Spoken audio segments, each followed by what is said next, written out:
Just এদিক ওদিক করবেন না, একটু শুনেন। দেখেন এই যে যারা বলে জাকির ভাই ডালটা ব্যবহার করে, এটা ব্যবহার করে, এটা ব্যবহার করে, কোনো কেমিক্যাল ব্যবহার যে আমি করি না, এই যে আমার কেকে ভাই এই অবস্থা কেন ভাই? দেখছেন গরম, আজকে এত ব্যবসা গরম পড়তেছে, এরকম শুধু একটা না, প্রায় 10-15টা কেক আমার এরকম নষ্ট হয়ে গেছে ভাই। তাহলে আজকে আনুমানিক 10-15 কত টাকার কেক নষ্ট হয়েছে? আনুমানিক তা 10-15 হাজার টাকার কেক আমার নষ্ট হয়ে গেছে আজকে আল্লাহ। একদিনে।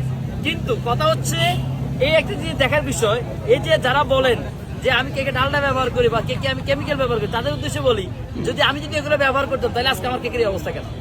বলেন আমার কেকের এই অবস্থা কেন? এখন বুঝছেন তো যে আমি আলহামদুলিল্লাহ আমি কোনো কিছু মিক্স করি না, একদম ফ্রেশ জিনিসটা আপনাদের খাওয়াচ্ছি। ওইটা যদি একটু ঠান্ডা হয় আমার টিমের কিছু হয় না ভাই গরমে এই কেক এমন গলে এমন হয়ে গেছে, তাই না? একদম গরম, পুরো গলে অবস্থা। ডালটা ইউজ করলে কি হতো না? ডালটা ইউজ করলে কখনোই কেক গলে না। এটা বিক্রি করার কোনো সিস্টেম নাই? না, এটা হচ্ছে গিয়ে এই কেকটা আপনি কি করবেন?